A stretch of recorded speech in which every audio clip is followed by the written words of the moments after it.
Bonsoir tout le monde, bienvenue sur ce live France Culture. Je vais vous présenter un peu plus en détail le sujet dans quelques secondes, le temps que je lance le live Facebook pour dire aux gens que nous sommes en direct. Parce que c'est important. Bonsoir, bien le bonsoir tout le monde, je suis actuellement en direct sur la chaîne Twitch Histoire d'apprendre pour que nous puissions écouter ensemble et commenter ensemble l'émission de France Culture du soir qui porte sur l'histoire de la bière. La bière qui est un alcool que l'humanité connaît depuis plusieurs milliers d'années. On peut considérer que c'est une des plus vieilles boissons de l'humanité. Ça fait au moins 7000 ans qu'on fait de la bière. Donc c'est quelque chose d'assez ancien, donc nous allons écouter l'émission de France Culture, donc le cours de l'histoire d'aujourd'hui qui parle de ce sujet, et ensemble nous pourrons en discuter. Je ferai de temps en temps des commentaires sur certains aspects pour apporter des compléments si j'en ai, et vous n'hésitez pas, si vous connaissez des choses sur le sujet, à venir participer en commentaire et à apporter vos suppléments, je les lirai afin de permettre à chacun d'apprendre des choses sur le sujet. Voilà, c'est quelque chose que je compte essayer de faire régulièrement, d'écouter les émissions du cours de l'histoire et en discuter avec vous. Je trouve que c'est une émission plutôt de bonne qualité sur l'histoire et ça peut être un bon support pour discuter. Donc je ferai ça au moins aussi demain soir, donc même heure. Et par contre, je ne sais pas encore sur quel sujet, puisque je découvrirai ça demain matin lorsque l'émission de France Culture sera mise en ligne. Je n'ai pas encore découvert cette émission, j'ai juste regardé vite fait le sujet, et nous allons découvrir ça ensemble. Donc n'hésitez pas à venir, ça se passe sur Twitch, comme ça vous avez le son en même temps que moi. Donc c'est assez pratique. Je vous invite donc à venir dans le Twitch, le lien est en haut dans la description, et le lien est également dans les commentaires. Donc n'hésitez pas à venir, vous êtes absolument les bienvenus. C'est un plaisir de discuter avec vous, et on pourra également discuter d'histoire en général, si vous le souhaitêtre.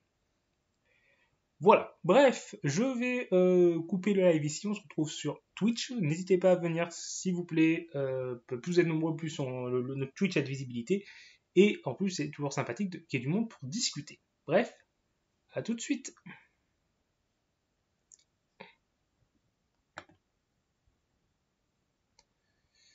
Hop, c'est parti, publier. Voilà, donc le cours de l'histoire, émission de France Culture qui est diffusée en chaque jour de la semaine, pas le week-end par contre, mais du coup lundi, mardi, mercredi, jeudi.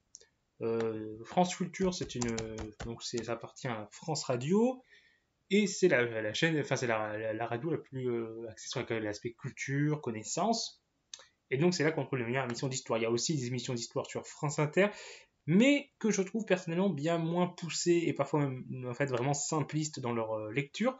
Bonsoir Laura Morel, comment vas-tu? Et donc personnellement je préfère largement, très largement France Culture et le cours de l'histoire que je trouve d'excellente qualité. Donc on voit l'illustration là d'un personnage bien gras en train de boire de la bière et de manger du fromage, donc il a l'air de bien s'amuser. Et donc nous allons pouvoir lancer l'émission.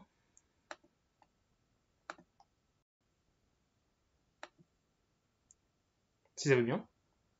Hop. Voilà, c'est bon. Donc ça se lance.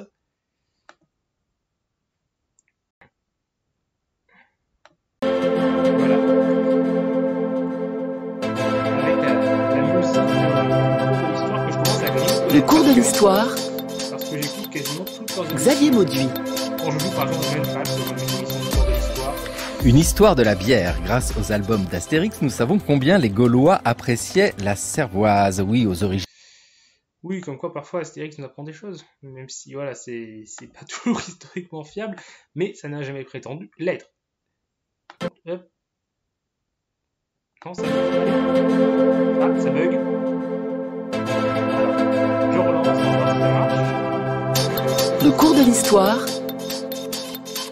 Xavier Mauduit.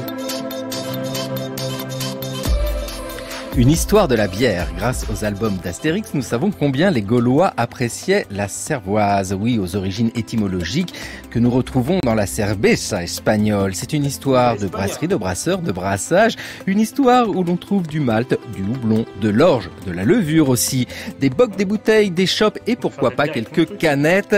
Ça mousse et ça brasse. Oui, une histoire à la fois culturelle, économique, sociale. Une histoire des représentations de la cervoise aux bières de monastère, qu'importe le flacon, pourvu que nous ayons l'ivresse de l'histoire. Il faut savoir que j'ai eu un prof en TD qui avait fait, qui n'est pas docteur en histoire, mais qui avait fait son master. Et son master portait sur la bière, l'histoire de la bière. Donc ça aurait été sympa que je puisse l'avoir, mais je ne voyais pas le déranger en pleine vacances, alors qu'il a sûrement des copies à corriger et qu'en plus, voilà, c'est le jour même. Il me paraissait compliqué de lui dire, tiens, tu viens discuter à l'improviste d'histoire de la bière. Après, il aurait peut-être dit oui, il était très sympathique, mais j'ai pas osé le déranger pour ça. Mais ça fait partie des profs éventuellement que je pourrais inviter pour discuter d'histoire à l'occasion. Et oui, l'histoire de la bière, enfin l'histoire de l'alcool, ça combine plein d'histoires, des histoires d'agriculture, histoires économiques, parce qu'il y a du commerce, mais également des histoires culturelles, parce qu'il y a toute une culture autour de l'alcool. Ce qui fait qu'aujourd'hui, c'est quelque chose qui est très consommé, alors que voilà, si l'alcool était découvert aujourd'hui, ça serait sûrement interdit, mais c'est quelque chose qui est culturel, qui fait partie du patrimoine mondial de l'humanité, que ce soit à peu près dans quasiment tous les pays.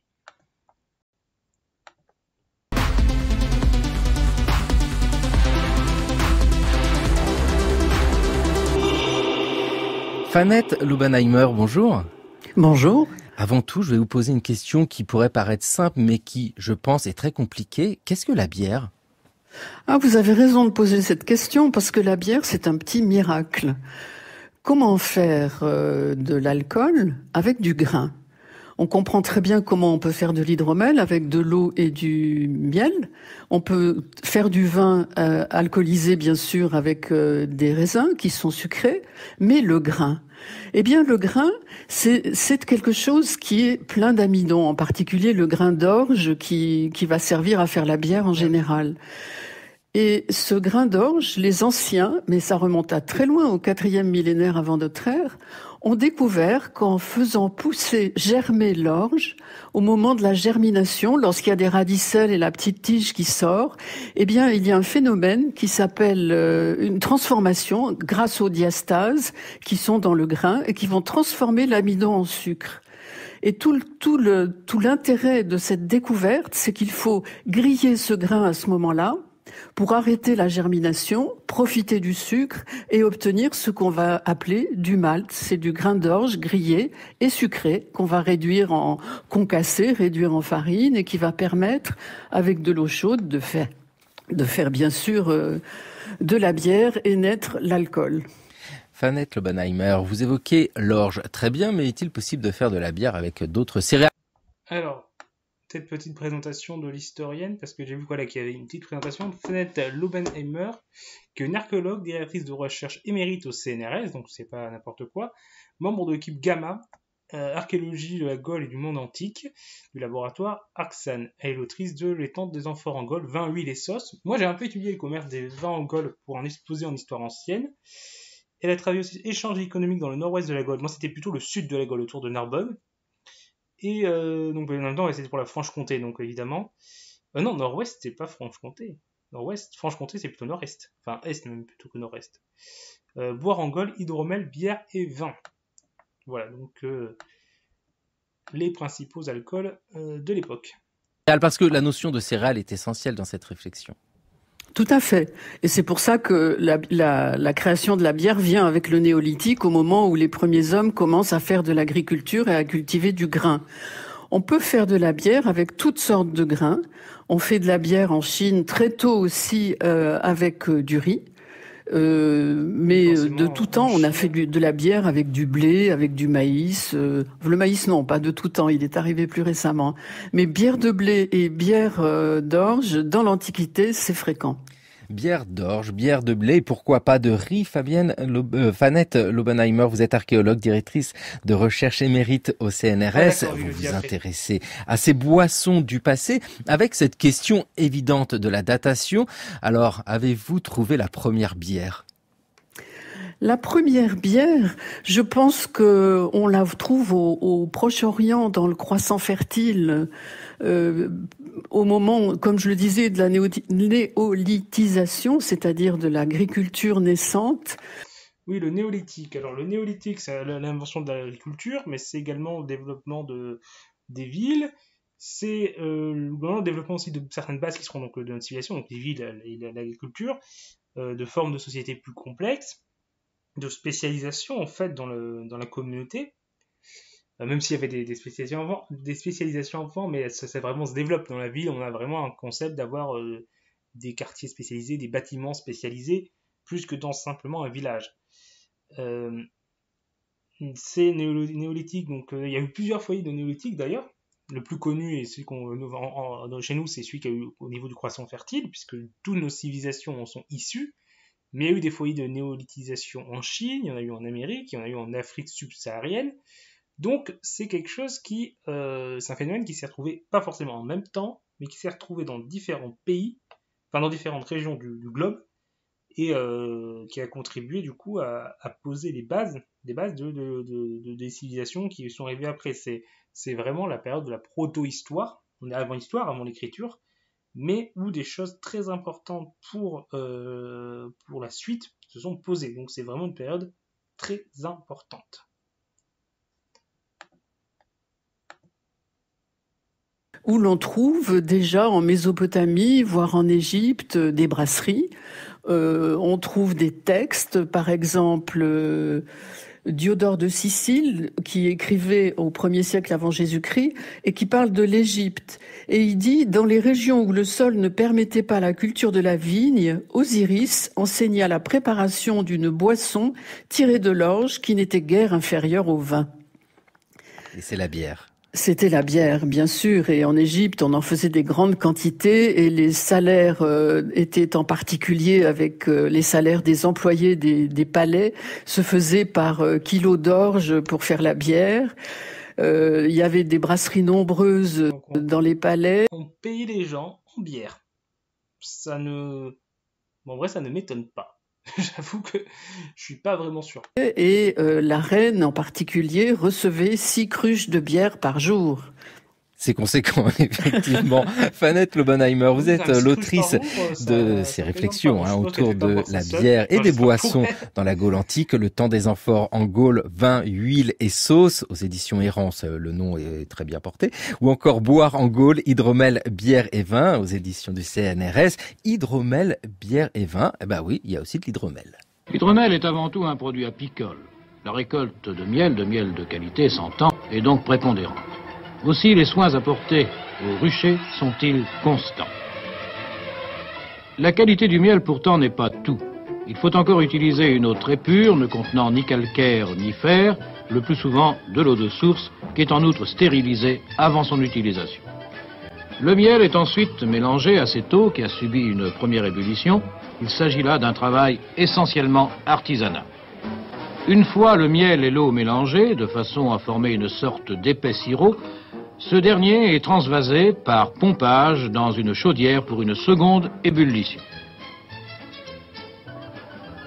Ensuite, et toujours selon le même procédé, il est transvasé dans d'immenses fûts de chêne où, comme le vin, il se fera, comme l'on dit, lentement et longuement. L'hydromel, un produit apicole présenté dans le magazine de la vie rurale en 1973. Fanette Lobenheimer, dans cette présentation globale de tout ce que nous pouvons boire, dans ce qu'il y a à la carte dans la Gaule antique, il y a l'hydromel, il y a la bière et il y a évidemment du vin, mais le vin arrive tardivement. Oui, le vin, si on parle de la Gaule en particulier, le vin c'est une boisson exotique. Les Gaulois sont d'abord des buveurs de bière et des fabricants de bière, des brasseurs, on les appelait des cervezarius. Et visiblement, le vin arrive avec les Grecs de Marseille qui vont créer Marseille vers 600 avant Jésus-Christ et qui vont importer du vin qui va s'échanger contre du métal, des choses précieuses, aussi précieuses que le métal à l'époque. Le premier vignoble va se faire à Marseille, autour de Marseille, mais c'est un petit vignoble et le vin est rare. Un peu plus tard, vers le 1er siècle ou le 2e siècle avant Jésus-Christ, le vin devient si précieux que les textes anciens nous disent que l'on pouvait échanger une amphore de vin contre un esclave. Une amphore de vin, c'est entre 20 et 30 litres de vin. Donc c'est dire à quel point ce vin est une chose rare. Oui, le vin était très prisé des Gaulois, qui du coup il était particulièrement chez les Gaulois, où on vendait du vin contre des esclaves. Et c'était un commerce qui était très très florissant. Les Gaulois étaient de grands consommateurs de vin. Et il y avait toute une région, ça commençait du coup dans la Gaule autour du sud, la Narbonnaise, qui est la première province romaine. Et c'est là du coup que le commerce du vin, que la production du vin d'abord s'est développée, parce que les Gaulois ne savaient pas produire du vin à l'époque, et que donc c'est là que ça a débuté, que ça s'est développé. Et par la suite, ensuite, en effet, l'ensemble de la Gaule a appris à faire du vin. Mais d'abord, ils devaient acheter du vin qui venait de là. Et ça, c'était vraiment une source de richesse pour les Romains.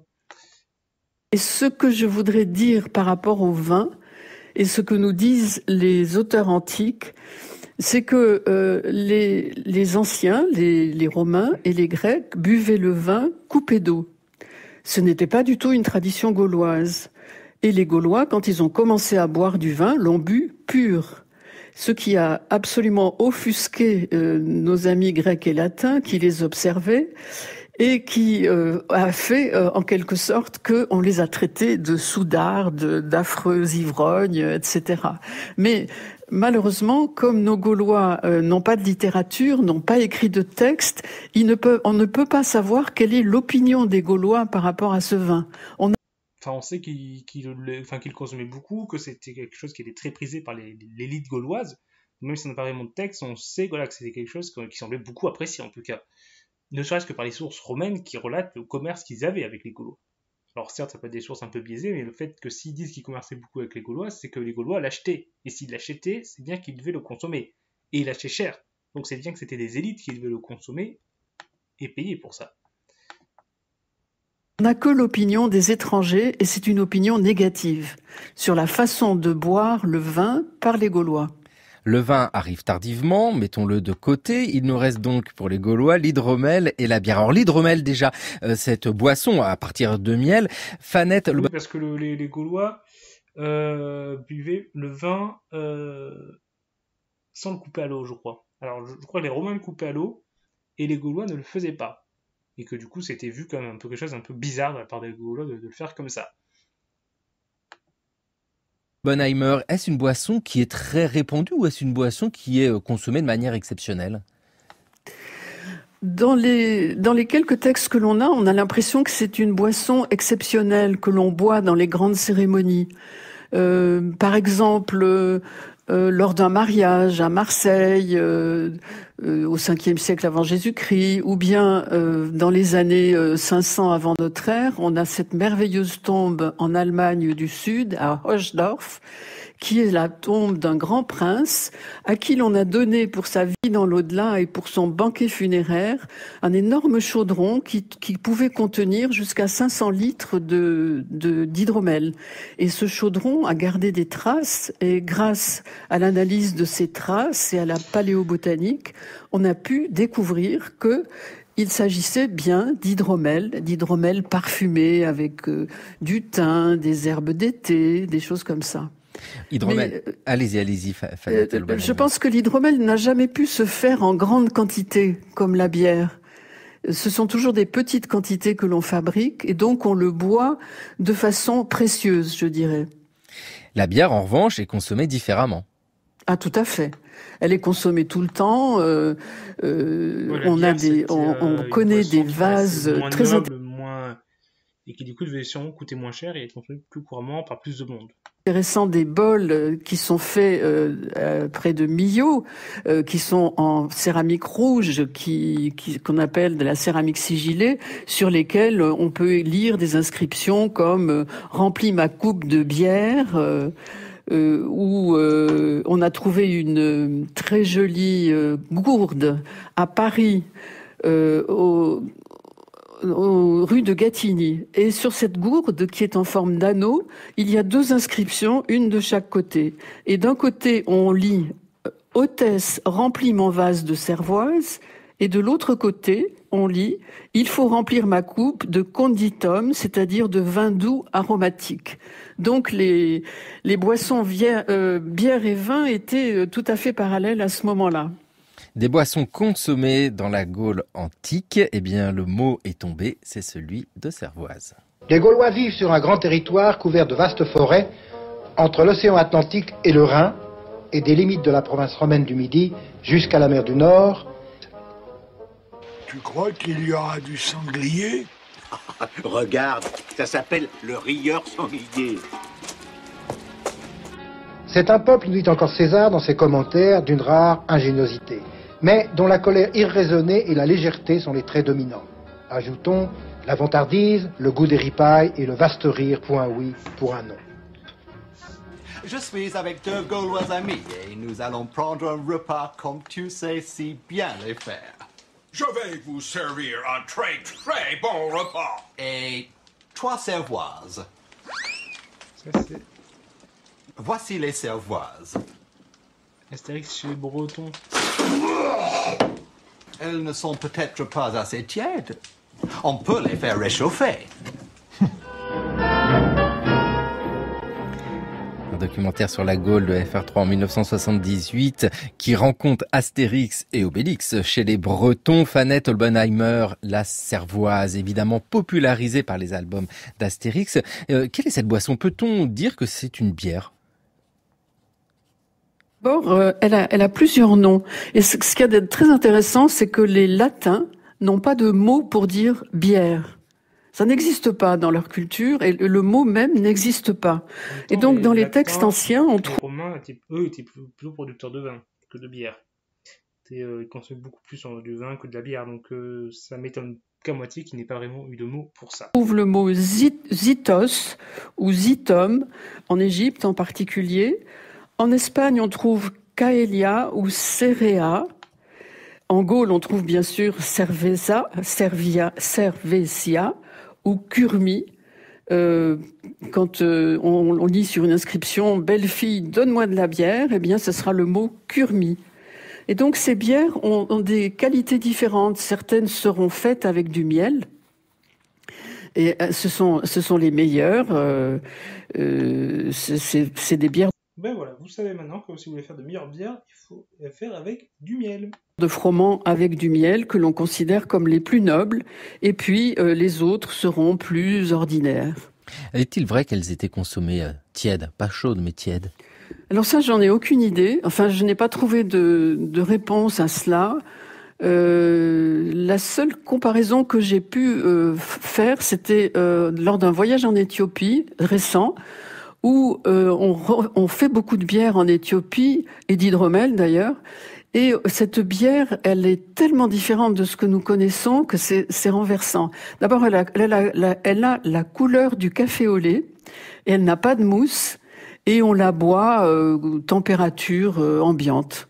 Oui, parce que c'est la grande question, hein, savoir ce que les... Ça, ouais, la bière, ça peut avoir énormément de différences. Et je pense que, en effet, les bières d'avant ne devaient pas avoir le même goût. Mais comme le vin d'avant, on sait que les vins d'époque avaient des goûts totalement différents du vin qu'on avait aujourd'hui. J'en buvais, surtout pour les Gaulois qui ne laissent pas de texte. Nous n'avons que les textes de ceux qui les observent. Fanette Holbenheimer, justement, archéologue que vous êtes, quelles traces sont-elles encore utiles pour essayer d'identifier les bières, les boissons? Vous nous avez expliqué qu'avec l'hydromel, il est possible malgré tout d'étudier ce qu'il reste au fond des amphores. Oui, ça c'est très très vrai pour le vin. Pour la bière, on commence à peine, les premières études commencent à donner quelque chose, parce que la bière c'est surtout de l'eau, donc les traces sont minimes.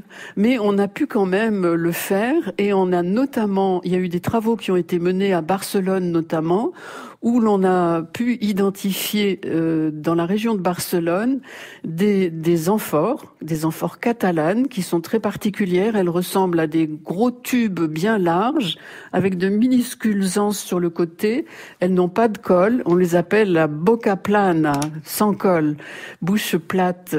Et donc, dans ces amphores, on a trouvé des restes de bière.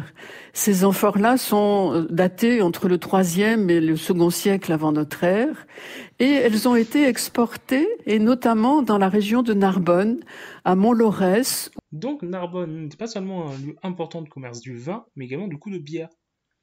Donc c'était vraiment maintenant Narbonne était un carrefour commercial important parce qu'il était à l'embouchure. Il y avait un port qui permettait depuis la Méditerranée de commercer. Et après tu pouvais remonter de manière fluviale à un moment. Puis après tu avais une route qui allait qui remontait après nouveau sur un autre fleuve qui permettait ensuite de prendre la Garonne et de monter Toulouse jusqu'à Bordeaux. Donc c'était vraiment un axe commercial très important. Ou à Pechmao, où l'on a retrouvé de ces amphores catalanes et où les analyses ont pu être faites, et c'était des amphores. Bienvenue, je vois qu'il y a des nouvelles personnes qui sont arrivées. Bienvenue, n'hésitez pas à vous manifester dans les commentaires. Je serais ravi de discuter avec vous. À bière. Des amphores. Sur le vin, je pourrais aussi vous raconter quelque chose d'amusant. Dites-moi.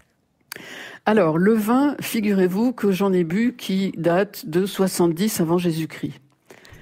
Ça, c'est une histoire assez rigolote. Nous faisions dans les années, il y a longtemps, dans les années 70, oui c'est ça, un peu plus avance dans les années 70, une fouille sous-marine au large de la Madrague de Gien, près de Toulon, une épave à 20 mètres de fond, chargée encore d'amphores vinaires venant d'Italie du Sud, et le bateau était bien conservé. Il y avait encore 1,70 m de carène, un premier rang d'amphores parfaitement bouché et conservé, un deuxième rang un peu plus abîmé, un troisième rang carrément quasiment cassé, et après plus rien. Donc nous fouillons notre épave tous les jours et nous remontons des amphores bouchés que nous débouchons sur le ponton en mer à 800 mètres de la... Des profs d'enseigne qui sont aussi archéologues parfois.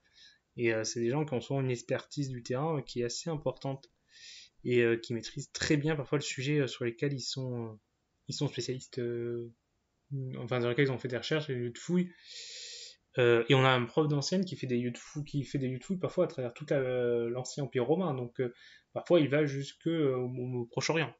Donc maintenant actuellement pas trop du coup, mais avant il voyageait pas mal. La côte où nous travaillons. On débouche les amphores à vin qui sont bouchés avec un opercule de liège et puis de la pouzzolane comme un cachet, si vous voulez, dans une sorte de plâtre, mais qui est de la pouzzolane. Et on débouche nos amphores, on les vide pour pouvoir les transporter plus facilement sur la côte et pouvoir les étudier. Et régulièrement, au fond de ces amphores, il sortait une sorte de liquide un peu papier buvard violacé qui était le reste du vin. Et il y a eu une chose extraordinaire, une fois ou l'autre, je crois que ça s'est produit 3 fois, en vidant l'amphore, je vois rouler des grains de raisin. Mais des grains de raisin en parfait état, bien joufflus, avec encore un petit pédoncule, une petite queue. Eh bien, ma première réaction a été d'en croquer un ou deux. Vous imaginez, le raisin, le truc, il a 2000 ans. Et il est bien conservé. C'est fou.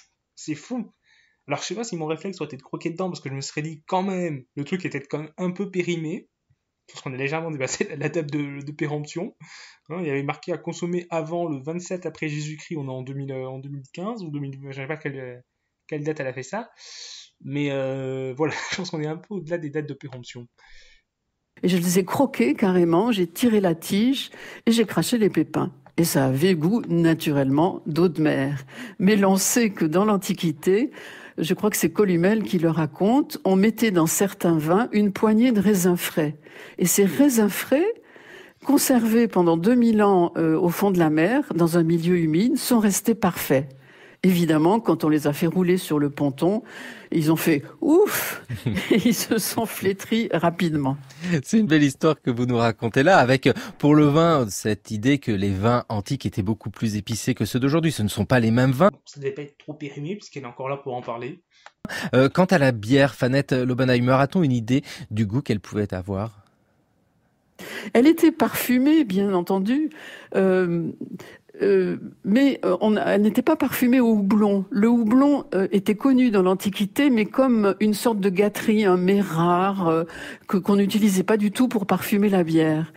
En revanche, on utilisait des choses comme des plantes comme la jusquiame, qui permettait de parfumer, et puis surtout qui avait un rôle de conservateur. Donc voilà, on mettait diverses herbes dans la bière pour la parfumer. Il est possible de boire de la bière antique, mais là, il faut appeler un artiste. Gabriel Léger, bonjour. Bonjour. Vous êtes artiste plasticien. Racontez-nous votre expérience avec cette bière. Qu'avez-vous voulu faire ? J'ai voulu retrouver le passé d'une certaine façon, tout en sachant que c'est impossible et que c'est une vue de l'esprit d'une certaine façon.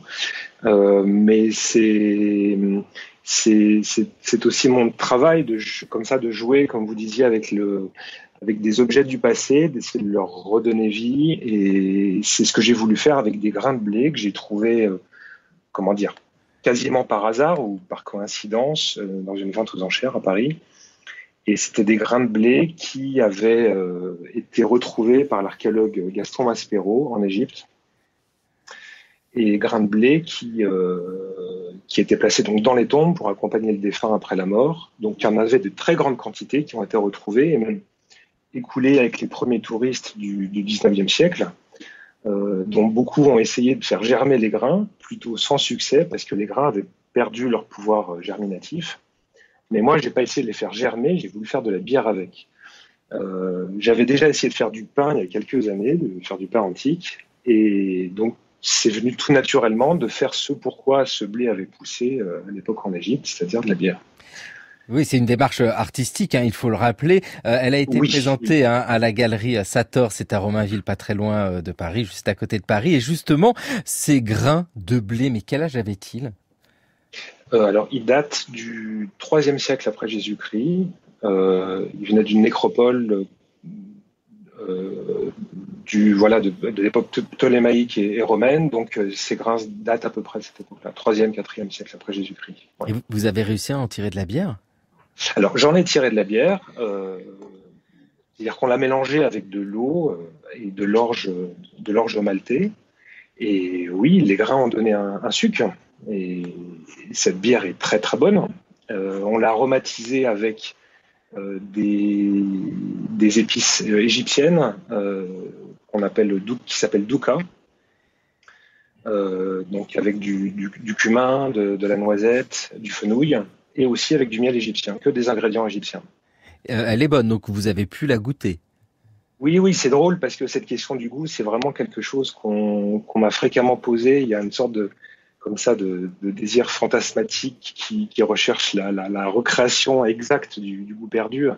Mais oui, elle est délicieuse. Mais en fait, il n'y a pas de recette précise égyptienne existante sur les aromates utilisés.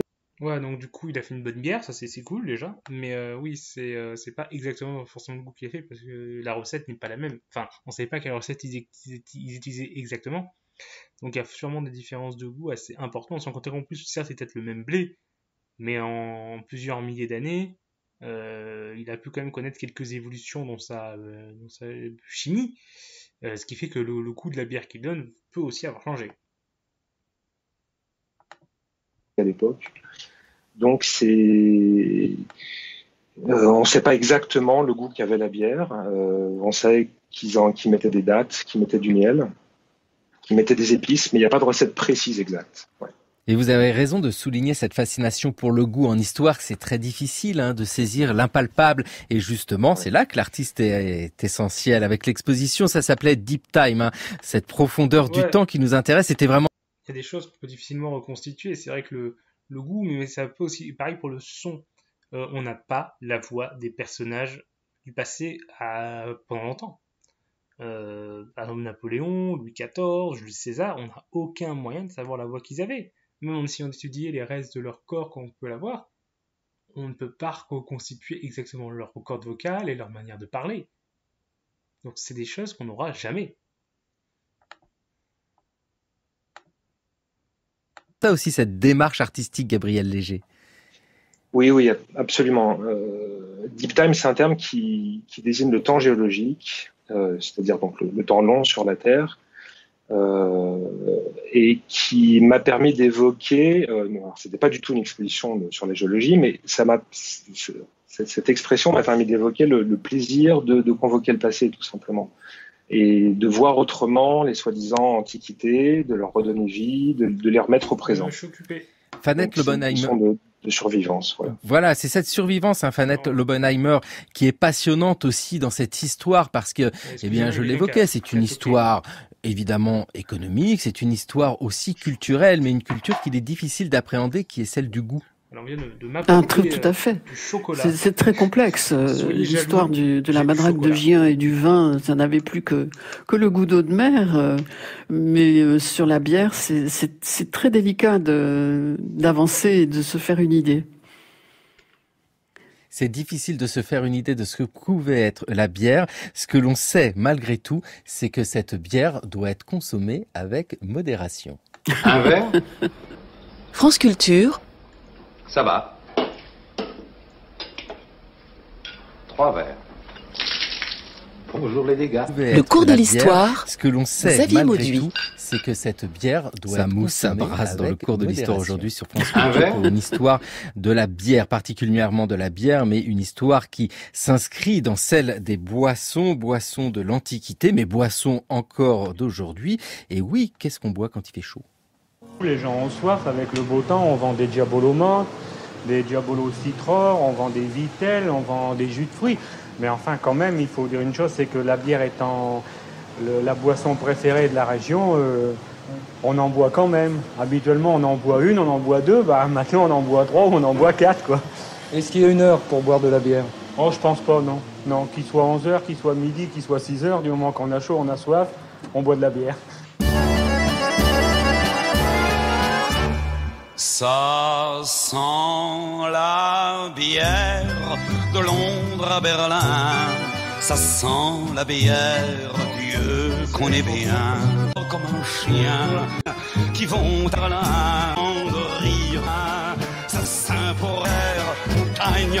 Favoriser l'histoire de la bière à consommer avec modération. Fanette Lobenheimer, vous nous avez parlé de la consommation de bière de cervoise dans la Gaule antique. Y a-t-il une rupture avec la christianisation de la Gaule ?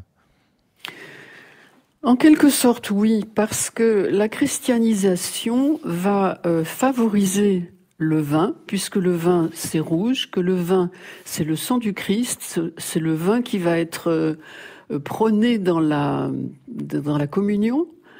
Dans toutes les religions chrétiennes. Donc la bière va vivre une sorte de recul au moment de la christianisation.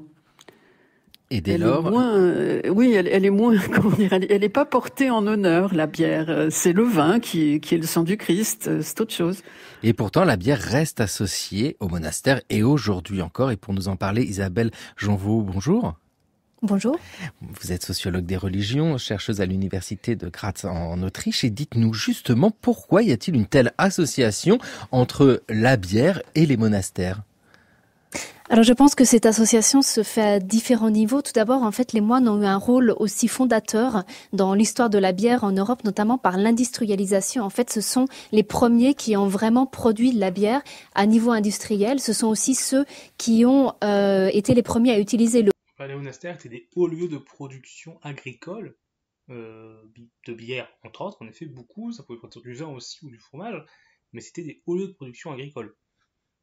Houblon, d'où la richesse. De manière systématique, donc qui a aussi créé des innovations dans la bière. Et on voit aussi jusqu'à présent dans nos supermarchés actuels que l'image du moine, l'image monastique est restée sur nos étiquettes de bière comme finalement gage de qualité, gage de tradition qu'on va directement associer à la bière. Alors en fait, la bière est entrée dans les monastères originellement parce que donc dans la règle de Saint Benoît, donc Benoît recommande donc pour les moines une ration de vin par jour. La raison en est aussi tout à fait pragmatique, que l'eau n'était pas potable directement, donc la boisson de table était le vin et les moines devaient produire eux-mêmes leur vin par la vigne qu'ils possédaient. Or, dans certaines régions qui n'étaient pas assez ensoleillées pour produire du vin, notamment dans le nord de l'Europe, les moines en fait ont eu l'autorisation de remplacer le vin par la boisson locale qui était la bière.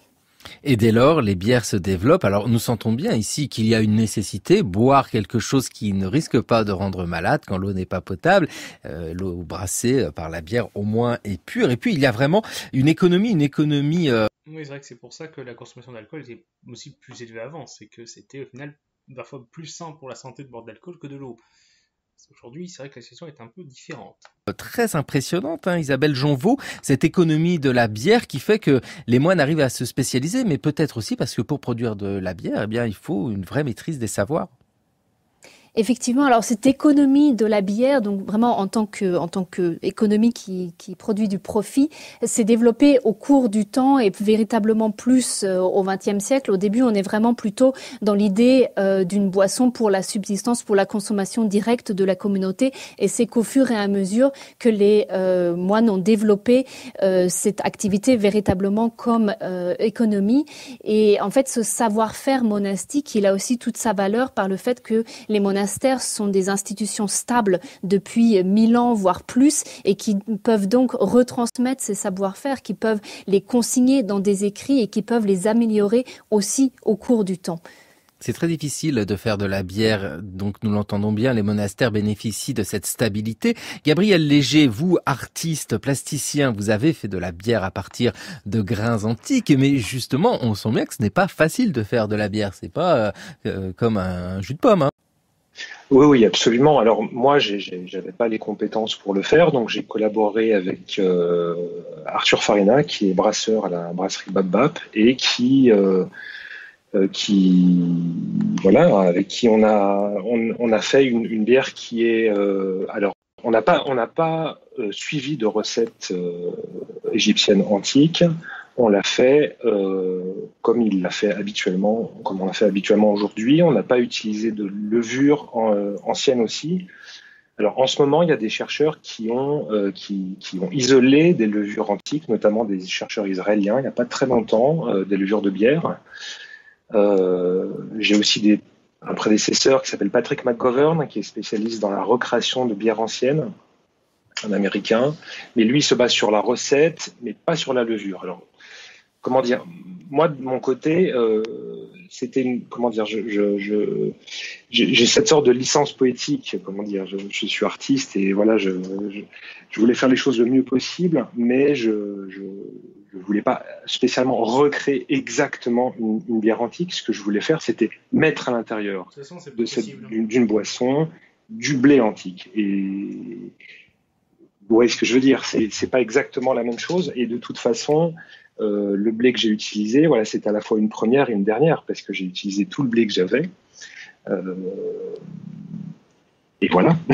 Oui, mais c'est la démarche qui est passionnante. Et d'ailleurs, pour ceux qui seraient intéressés de voir votre travail, Gabriel Léger, je renvoie à votre site. On trouve le lien sur le site du cours de l'histoire, franceculture.fr, parce que nous sentons bien que vous bénéficiez aussi d'une très riche iconographie pour l'Égypte antique. Vous bénéficiez d'énormément de documentation. C'était aussi un plaisir de se plonger dans ces images.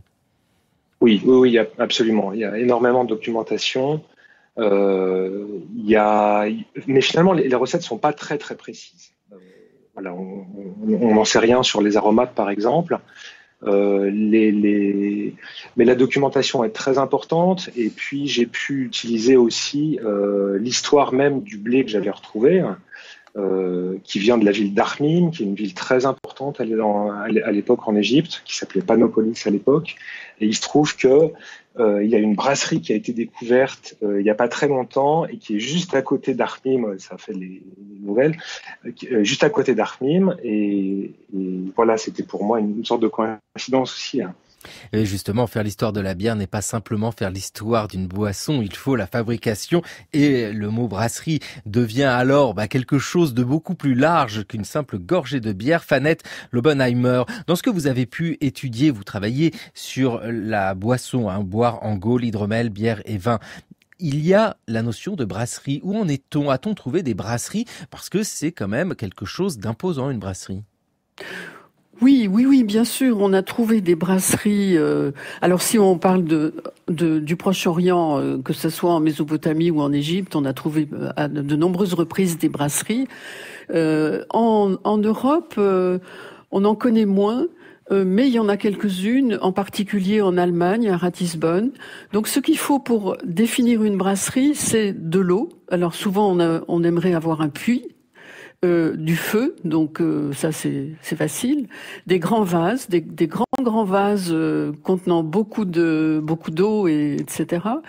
Et des fours pour griller l'orge, pour sécher l'orge et la griller. Ce sont pas des vestiges très faciles à conserver et très faciles à identifier. On trouve aussi des brasseries, par exemple à Vindolanda. Là, je vais parler du contexte militaire. À Vindolanda, qui est un site sur le mur d'Adrien, à la frontière écossaise, il y a un camp militaire, bien entendu, qui est très bien fouillé depuis pas mal d'années, et on y a trouvé aussi une brasserie pour alimenter en bière tous les soldats qui étaient là et qui étaient des fervents buveurs de bière. Mais on importait aussi la bière parce que il y en avait pas assez dans la brasserie.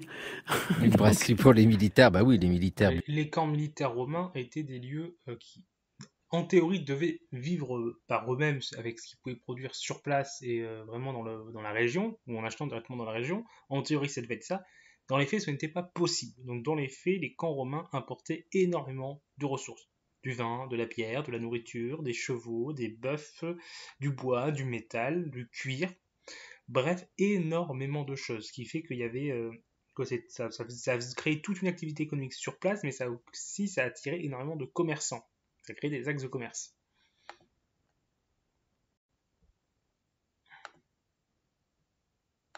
De bière et les moines aussi buveurs de bière, parce que Isabelle Jonvaux, pour les monastères, la brasserie là est quelque chose qui est bien connu. Ça fait vraiment partie de la vie du monastère. Oui, alors effectivement, je n'ai pas encore évoqué jusqu'à présent l'ordre trappistes, les trappistes qui ont été fondés en 1664. Ils ont eux-mêmes institué en fait dans leur constitution que pour être érigée en abbaye, une communauté devait produire sa boisson de table et donc devait dans le Nord avoir une brasserie.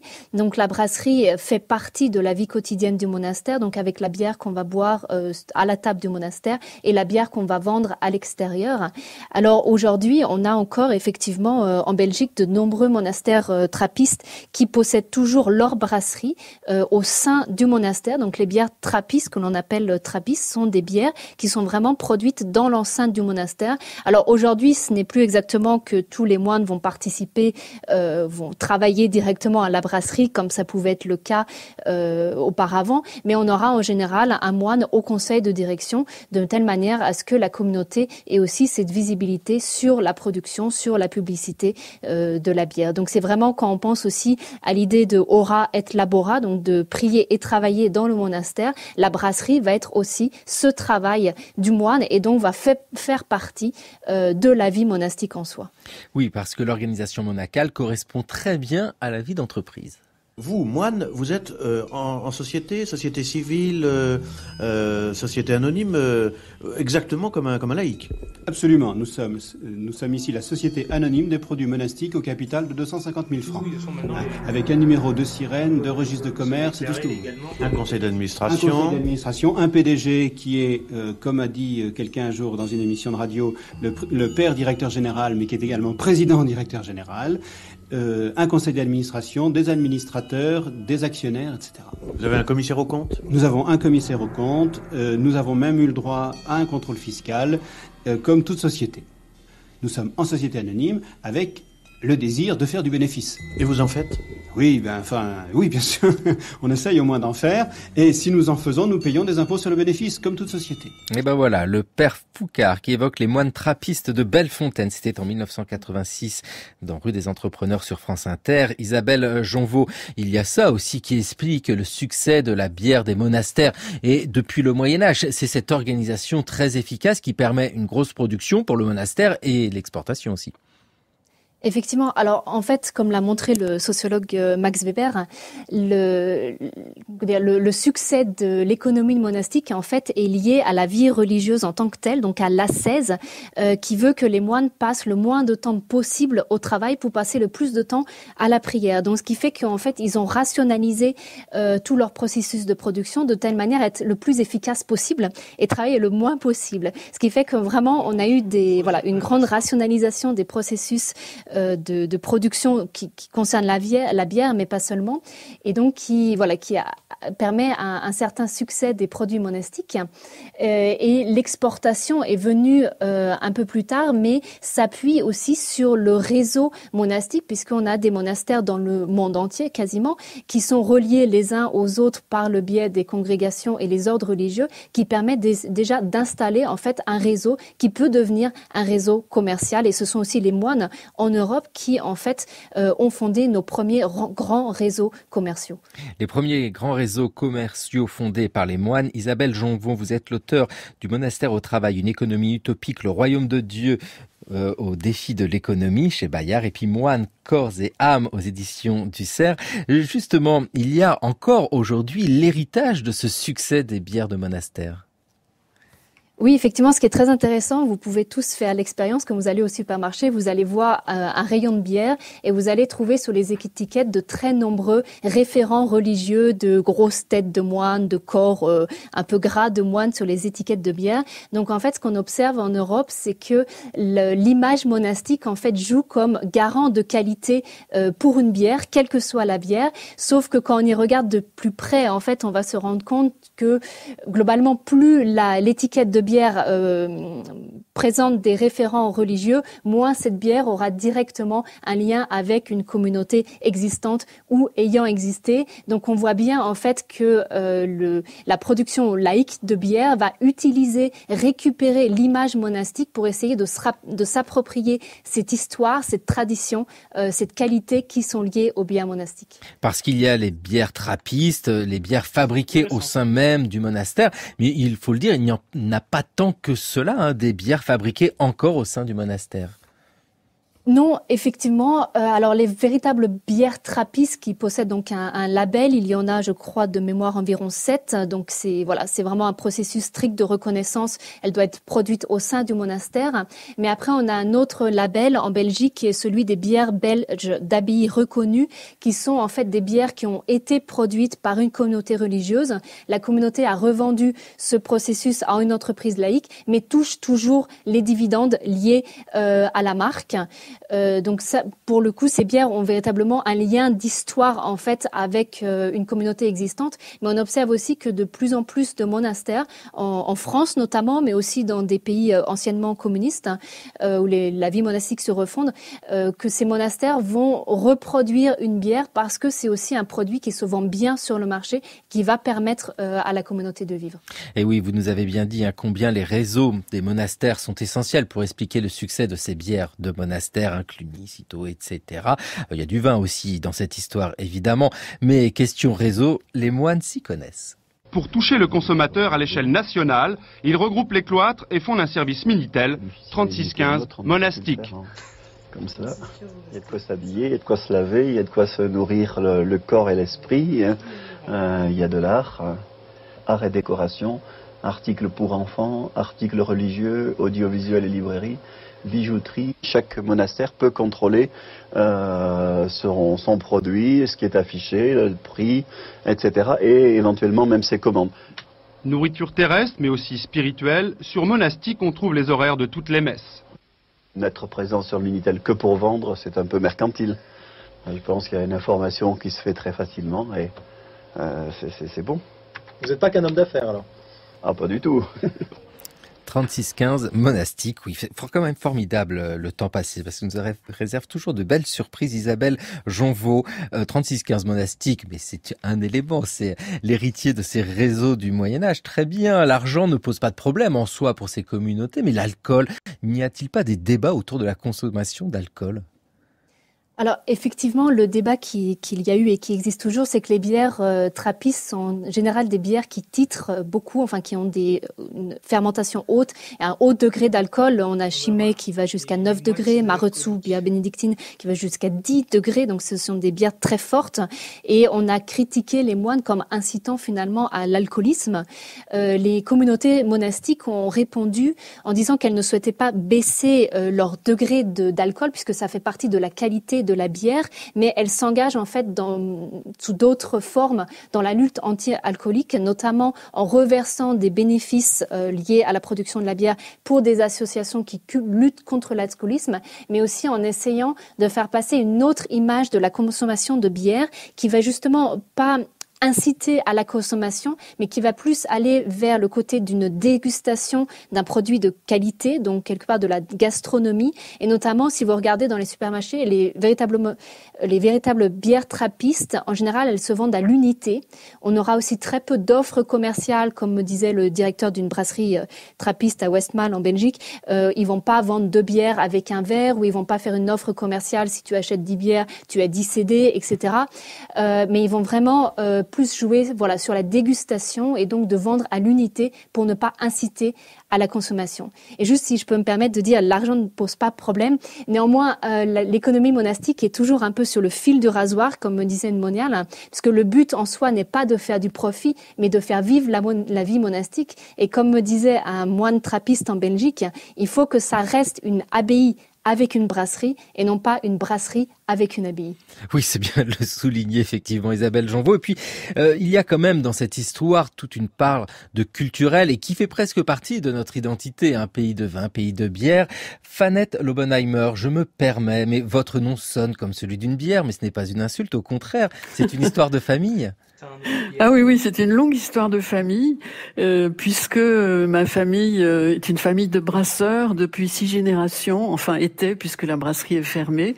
Et c'est l'histoire d'un jeune Allemand de la région de Mayence, du sud de Mayence, d'un petit village, qui va partir son baluchon sur le dos pour s'installer dans le sud-ouest de la France, à Nérac, Lot-et-Garonne, et créer une brasserie qui va devenir très importante et exporter de la bière dans tout le sud-ouest et même au Sénégal. Et donc cette brasserie va faire vivre la ville de Nérac pendant pas mal de temps. Elle va durer 130 ans, ce qui est quand même pas mal. Et c'est un mouvement, enfin ce jeune homme est protestant et allemand donc, et si l'on regarde comment la bière est arrivée dans le sud-ouest de la France, on découvre énormément de familles allemandes ou alsaciennes, protestantes, qui sont venues s'implanter dans le sud-ouest ou dans l'ouest de la France pour faire de la bière, ou à Lyon. Enfin, j'ai des ancêtres aussi, parce qu'ils se marient entre eux, donc j'ai des ancêtres brasseurs à Lyon, la brasserie Rinck, j'ai des ancêtres brasseurs à Angoulême, la brasserie Becquel. C'est toute une, j'allais dire, c'est tout un clan.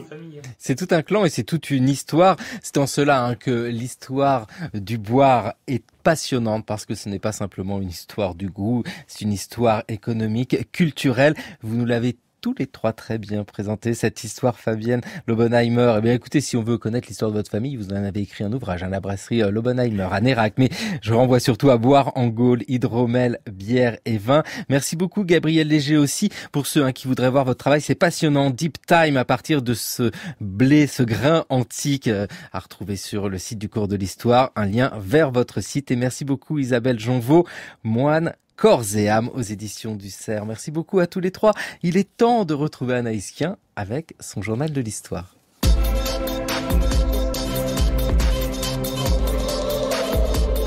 Bonjour Anaïs. Bonjour Xavier, bonjour à toutes et tous. Dans le journal de l'histoire, quand les vaincus inventent une littérature de combat. Depuis son appartement-bureau de Mexico, Héctor Velasco Arranchain exerce son métier de détective privé, fenêtre grande ouverte sur les rumeurs de la ville.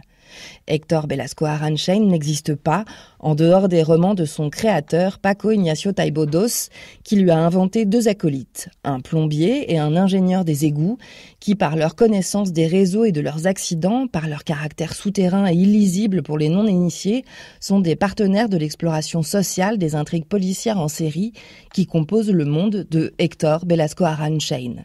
Cet univers de romans noirs, Paco Ignacio Taibo II l'a forgé dans les années 70, des années après l'événement traumatique de sa jeunesse, la répression sanglante du mouvement étudiant mexicain achevé dans un bain de sang en 1968, alors qu'il manifestait contre la tenue des Jeux olympiques, parce qu'il constituait la vitrine de prestige d'un régime politique qui déjouait la démocratie.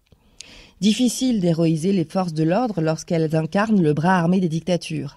C'est sur ce constat que s'est inventé la novela negra, le polar noir latino-américain, sous la plume des vaincus du sous-continent contaminés par les dictatures dans les années 70 et 80. Dans un documentaire diffusé sur arte.tv, Leonardo Padura à La Havane, Santiago Roncaliolo à Lima, Claudia Pinheiro à Buenos Aires, Luis Sepúlveda à Santiago du Chili et Paco Ignacio Taibo II à Mexico témoignent de leur œuvre littéraire et de la manière dont elle leur a permis de continuer à décrire, à interroger, à dénoncer les sociétés qu'ils ont échoué à changer dans leurs jeunes années. Faudrait que peut-être un jour je ferai un peu d'histoire d'Amérique du Sud. Enfin, j'en ai fait quelques publications, mais vraiment faire des vidéos plus poussées sur l'histoire d'Amérique du Sud. Parce que c'est pas un sujet que je maîtrise énormément. Au Mexique, à Cuba, en Argentine, au Pérou et au Chili, nous sommes partis de la littérature noire classique et nous lui avons ajouté un ingrédient. L'histoire. Beaucoup d'histoire, en particulier l'histoire récente, contemporaine. Pas de commissaire Maigret quand la police soutient le crime d'État. En 1976, 8 ans après le massacre de Tlatelolco, Paco Ignacio Taibo II publie le premier épisode des aventures de Héctor Velasco Aránchain, ancien ingénieur qui a délaissé sa caste de privilégiés pour plonger dans les intrigues des rues de Mexico. Son détective borgne charrie une épaisseur historique dans son patronyme même. D'origine basque et irlandaise, le personnage s'inspire des univers de la littérature noire américaine de Dashiell Hammett et Raymond Chandler, mais aussi et malgré tout quand même du Maigret de Simon de l'autre côté de l'Atlantique pour l'acuité de son regard sur les détails minuscules qui font dérailler l'ordinaire du quotidien. La famille de Paco Ignacio Taibo II, espagnole et républicaine, s'est réfugiée au Mexique à la fin des années 50 pour fuir une dictature européenne. Il sera syndicaliste, étudiant rescapé de Tlatelolco, journaliste et professeur d'histoire. S'il semble apparaître dans la catégorie des vaincus de l'histoire, c'est par la littérature de genre qu'il cultive l'esprit de rébellion des mouvements étudiants de sa jeunesse, en prenant pour prétexte l'énigme policière pour exposer les crimes sociaux dans un décor moite à souhait, où les victimes sont englouties dans le gouffre exacerbé entre les extrêmes. Extrême pauvreté, extrême richesse, abus de pouvoir, corruption et justice arbitraire.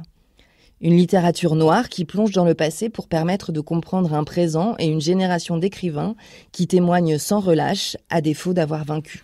Merci Anaïs. Le journal de l'histoire est à retrouver sur franceculture.fr et sur l'appli Radio. C'est l'émission du cours de l'histoire. Intéressant. Je trouve intéressant le cours de l'histoire quasiment là sur l'histoire de la bière. Il y a certains éléments que je connaissais un peu, mais j'ai quand même appris des choses un peu sur... par exemple sur Narbonne, je savais que c'était un centre commercial important, mais je connais surtout l'aspect commerce du vin, donc là je vois que c'est aussi un centre important de commerce de bière, ce qui ne m'étonne pas mais je ne savais pas forcément. Après voilà, toujours intéressant, je savais que des bières avaient été reconstituées à partir de grains anciens, par exemple, mais le fait qu'on ait retrouvé des raisins encore conservés d'il y a 2000 ans, ça par exemple je ne savais pas. Donc c'est aussi intéressant à savoir. Après oui, sur le monastère et la bière, je savais un peu. Mais toujours avec quelques petites informations qu'on a apprises et puis j'espère donc du coup vous aussi vous avez appris des choses. Alors je sais pas si vous avez des choses à rajouter, si vous avez des remarques, des questions. Donc je vous laisse le temps du décalage pour répondre et puis sinon je vous laisse pour ce soir. De toute façon vous êtes en train de partir de toute façon vu que cette émission est terminée. Du coup on se retrouve demain à la même heure, 20h30 pour l'émission de demain. Et je vous annonce demain sur la page Facebook le sujet quand je l'aurai vu.